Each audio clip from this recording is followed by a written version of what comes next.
तो जब उन्होंने मिसाइल फायर करी है, एक तो हमको पता नहीं चला कि मिसाइल फायर हुई है, और दूसरा क्या हुआ है कि हमारा जो सिस्टम था रफाल का, उसमें ये काबिलियत नहीं थी कि उसमें हम आइसा रेडार बोलते हैं जो PL-15 में है, वो काफ़ी पावरफुल था, उसने उसको जैम कर दिया। तो जो हमारा पायलट था उसको पता ही नहीं चला कि मिसाइल ने मुझे लॉक कर लिया है। एक बार मिसाइल लॉक कर देती है और आप उसको नहीं हटा सकते हैं, डिफ्यूज कर सकते हैं, it will get you. Operation Sindoor के बाद क्या हुआ, but let me say a few military things also, जिससे we understand the operation Sindoor better. तो इसमें मैं आपको 3 बातें बताना चाहूँगा मिलिट्री वाली। पहली बात, starting from the first war of Kashmir, जब लड़ाई हुई हिंदुस्तान पाकिस्तान की, एक सीज फायर लाइन बनी थी 1 जनवरी 49 को। उसके बाद हमने जंग लड़ी पाकिस्तान के साथ, 65 की लड़ी, 71 की लड़ी। See don't worry about Bangladesh, Bangladesh was a gone case for east Pakistan, for Pakistan, because east Pakistan जो था in any case was 1,200 kilometers across India. There is no way they could have brought their operational logistics there for war. वो नहीं हो सकता था, वो तो जाना ही था। बट इम्पॉर्टेंट बात ये है, किसी भी जंग में हम वो मिलिट्री लाइन को ऑब्लिटरेट कर ही नहीं पाए। जो सीज फायर लाइन थी आज वो कायम है with a new name, line of control. तो हमें क्या करना चाहिए था, हमें ये करना चाहिए था कि 1990 में जब प्रॉब्लम शुरू हुई कश्मीर की, जब पाकिस्तान ने प्रॉक्सी वॉर अपनी शुरू करी, हमको अपनी कन्वेंशनल कैपेबिलिटी बनानी चाहिए थी। अगर हम अपनी कन्वेंशनल वॉर कैपेबिलिटी बढ़ाते, that would have deterred Pakistan. हमने वो नहीं किया 35 साल। तो एक जो मिलिट्री इशू था प्रॉक्सी वॉर का, proxy war is a military issue, जिसको आपको मिलिट्री मीन से खत्म करना था by building a capability that would deter Pakistan और tell Pakistan that look there will be a problem if you continue with what you are doing. We never did that. Now with the coming of the Modi government, obviously it has been elevated to a higher level. तो ये हमने कर दिया एक। तो अब मैं थोड़ा सा पॉज करके वापस जाता हूँ, आपको एक बहुत इंपॉर्टेंट बात बतानी भूल गया हूँ, वो बहुत ज़रूरी है। वो बात ये है कि 5 अगस्त 2019 को हमने 370 हटाया, बिना सोचे समझे कि इसका सिक्योरिटी इम्प्लीकेशन क्या है, वो मैं आपको बताना चाहता हूँ। हुआ क्या कि 6 अगस्त को पार्लियामेंट में union home minister Amit Shah ने कहा कि we will be making now the state of Jammu and Kashmir into 2 union territories. उसमें पाकिस्तान ऑक्यूपाइड कश्मीर और गिलगित बल्टिस्तान हिस्सा होगा, union territory of Jammu and Kashmir, Aksai Chin हिस्सा होगा लद्दाख यूनियन टेरिटरी की, लद्दाख की। The same day Chinese rejected that, they protested, they said Aksai Chin is with us, it was always with us, you can't show it on your maps, new maps as part of the Ladakh union territory. 11 अगस्त को 2019 Jaishankar as the external affairs minister, he traveled to China to meet up with his counterpart Wang Yi to explain to him that look, we have made the maps, but it does not change our position on the ground as far as line of actual control is concerned. China rejected that suggestion.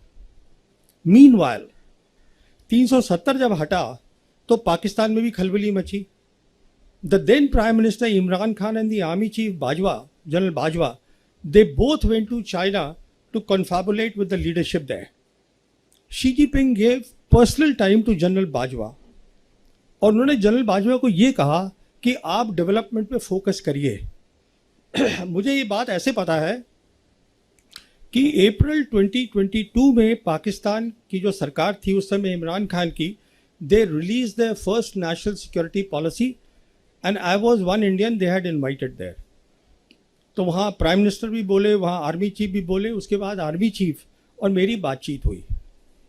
तो मैंने उनसे पूछा, मैंने कहा जी आपकी national security policy है, it all talks about connectivity and development, what about the Kashmir issue? So he told me that I had a long meeting with Xi Jinping and Xi Jinping told me personally that you focus on development. what Bajwa did not tell me is that Xi Jinping also told him, जहाँ तक security का ताल्लुक है पाकिस्तान की, we take responsibility for that.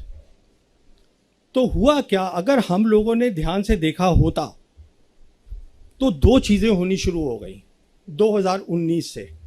On the political side, the entire Chinese leadership, Xi Jinping downwards, they kept saying that we will support Pakistan security and sovereignty. खुलेआम बोलते थे वो, हमने उसको नज़रअंदाज किया. दूसरी तरफ the Pakistan Air Force and the PLAF, PLA Air Force, they started doing advanced exercises 2019 से शुरू कर दी. काराकोरम में करते थे, वो जो हमारा कॉम्बैट एरिया वहाँ उन्होंने शुरू करा, हमने उसको ध्यान ही नहीं दिया. नॉट ओनली दैट, उस समय से क्या देखा हमने 2021 के अंदर, उन्होंने पाकिस्तानी ऑफिसर्स को अपनी वेस्टर्न थिएटर कमांड में एम्बेड कर लिया. Western theatre command is responsible for Arunachal Pradesh. कहने का मतलब ये है, जो उनके इंपॉर्टेंट जितने भी मिलिट्री ऑर्गेनाइजेशन थे वो उसका हिस्सा बना लिया उनको, so that they better understand how to tackle India. हमने सब चीज़ को देखा ही नहीं बिल्कुल. तो सिचुएशन ये है कि हमें एक बात समझ में नहीं आई हमारी मिलिट्री लीडरशिप को, कि it is no longer after 5th August 2019 about India Pakistan. It is no longer about a two front war. China आपसे लड़ाई नहीं लड़ेगा, उसको ज़रूरत ही नहीं है लड़ाई लड़ने की. It was since then about one front reinforced war, जो मैं 2019 से अपनी 2 किताबों में लिख चुका हूँ. Basically what meant that was, I explain that this is the term that I coined, and I said what this is, you will fight with Pakistan, but China will be helping Pakistan to the hilt without showing its hand. इस लड़ाई की आप तैयारी करिएगा. But हमारा वो narrative था, हमने उसको कायम रखा. तो अभी आपको एक ओवरऑल सिचुएशन मैंने बता दी है कि ये था बैकग्राउंड उसका सिंदूर का. अब होता है ऑपरेशन सिंदूर. ऑपरेशन सिंदूर की 3 खास बातें मैं आपको बताना चाहता हूँ. पहली बात, आवर रिस्पॉन्स वॉज डिसप्रपोर्शनेट. एक टेरर अटैक हुआ, हमने उसको जवाब दिया with a conventional war, that too at the highest level. Hindustan और पाकिस्तान के बीच में the 2 air forces will lead the war, period. और ये हमने पहली बार नहीं किया, हमने किया था बालाकोट में पहली बार 2019 में, and we expose the limitations of the Indian air force. मिसाल के तौर पर हमने बालाकोट में हमारी एयरफोर्स ने ऑपरेशन बंदर करा, चुपके से जाकर. वी कॉट देम अनअवेयर, उनके रडार्स बंद थे. We cross the their air space, और हम अपना BVR छोड़कर आ गए. Next morning they retorted, they came back to us with a response which is what they call the Operation Swift Retort. याद होगा आप लोगों को, दिन के टाइम उन्होंने किया. और उनका फोकस क्या था? उनका फोकस था military targets, not non military targets. आप कभी एयरफोर्स नॉन मिलिट्री टारगेट्स पे इस्तेमाल नहीं करते बाबा. उनका फोकस था मिलिट्री टारगेट. और उन्होंने क्या देखा, हमारी इलेक्ट्रॉनिक वॉरफेयर बहुत कमज़ोर थी. सिंपल वर्ड्स में इलेक्ट्रॉनिक वॉरफेयर का मतलब ये होता है कि काबिलियत की आप दूसरे का कम्युनिकेशन को जैम कर दे. तो हमारे जो ऑफिसर थे उनका कम्युनिकेशन जैम हो गया. He was taken prisoner of war. हम कुछ लेसन नहीं सीखे, बट वो सीख गए कि इलेक्ट्रॉनिक वॉरफेयर पे फोकस करो. This is the key to the modern warfare. Electronic warfare होता है what is called, I won't give a technical explanation, it is something that is called electromagnetic spectrum. बहुत ज़रूरी चीज़ है. होता क्या है कि एटमॉस्फेयर में 7 तरीके की इलेक्ट्रोमैग्नेटिक वेव्स हैं. एक मिसाल के तौर पर है विजिबल लाइट. जैसे आप लोग मुझे देख रहे हैं, मैं आपको देख रहा हूँ, this is only possible because visible light है. सिमिलरली एक एक्सट्रीम पे है उनके रेडियो वेव्स, जिससे हम कम्युनिकेशन करते हैं. एक्सरे होती है जो हमारी एक्सरे मशीन में काम आती हैं. माइक्रोवेव है जो हम माइक्रोवेव चलाते हैं. कहने का मतलब ये है ये जो चीज़ है इलेक्ट्रोमैग्नेटिक स्पेक्ट्रम, अगर आप किसी भी फौज के पास एक काबिलियत है इसमें compete करने की, तो वो लड़ाई जीत जाएगा। दूसरा, अगर उसमें नहीं compete कर जाएगा, वो लड़ाई हार जाएगा। It's simple as that. This is today the crux of the modern warfare, to have a superiority in the electromagnetic spectrum, and the part of that is electronic warfare. How do you jam the communication of the enemy? This is the lesson that they learned. As a consequence of that, देखिए हमने अपनी आंखों पे पट्टी बांध दी। क्यों पट्टी बांधी वो बताता हूं मैं। क्योंकि प्राइम मिनिस्टर मोदी ने मई 2014 में जब ये आए हैं, इन्होंने अपनी पहली कंबाइंड कमांडर कॉन्फ्रेंस करी अक्टूबर 2014 में, जिसमें इन्होंने ये कहा कंबाइंड कमांडर्स को कि जो हमारा एनिमी है वो विजिबल है, थ्रेट जो है, no, enemy is invisible, the threat is known. It's a famous statement now made by the prime minister, basically saying that we have to focus on the terrorist and not on the Pakistan which is harbouring the terrorist और which is the hub of the terrorism. तो वो focus वो बन गया कि सब conventional war हमें करनी है, हमें काउंटर टेररिज्म को करते रहना है। उसी समय मुझे याद है एयर चीफ हमारे होते थे, एयर चीफ मार्शल अरूप राहा। मैंने उनसे पूछा भी था, मैं कहा ये आप कर क्या रहे हैं, because he started asking a role कि एयरफोर्स का भी रोल होना चाहिए। अरे बाबा, एयरफोर्स को ये था कि सारी ग्लोरी इंडियन आर्मी को मिल रही है, तकमे मिल रहे हैं, उनको ऑनर मिल रहा है टेररिस्ट मारने का, तो हमें मिलना चाहिए। So that entire line of leadership of the Indian air force, they also way very happy कि हमें भी ऐसा रोल दीजिए कि हम टेररिस्ट के खिलाफ काम करें। तो हमने 2019 में कोई लेसन नहीं सीखा। अब देखिए सिंदूर में क्या हुआ, हमने फिर वही किया। हमने सिंदूर में इस बार जो पाकिस्तान की जो सरहद है उसको हमने ब्रीच नहीं किया, एयर स्पेस को स्टैंड ऑफ वेपन से, but we hit the terrorist target, वो हमने किया। पर इस बार वो तैयार बैठे थे। I won't go in the technical details, all to tell you is that it is not really about the J-10 and the PL-15 missile. It is about the ecosystem that was backing that. And when I say ecosystem, what am I talking about? I am talking about the advanced exercises that the Pakistan Air Force had been doing since 2019 with the PLAF.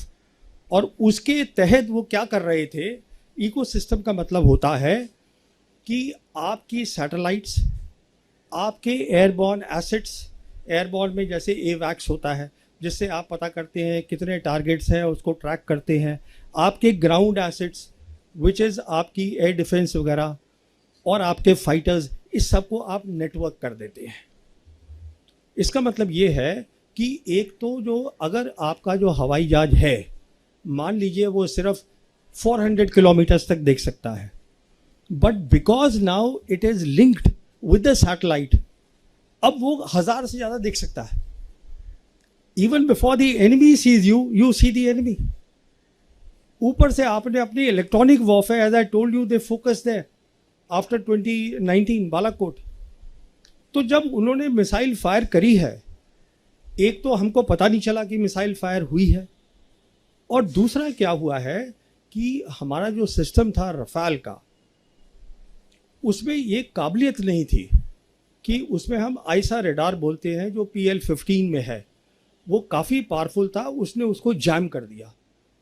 तो जो हमारा pilot था उसको पता ही नहीं चला कि missile ने मुझे लॉक कर लिया है। एक बार मिसाइल लॉक कर देती है और आप उसको नहीं हटा सकते हैं, डिफ्यूज़ कर सकते हैं, इट विल गेट यू।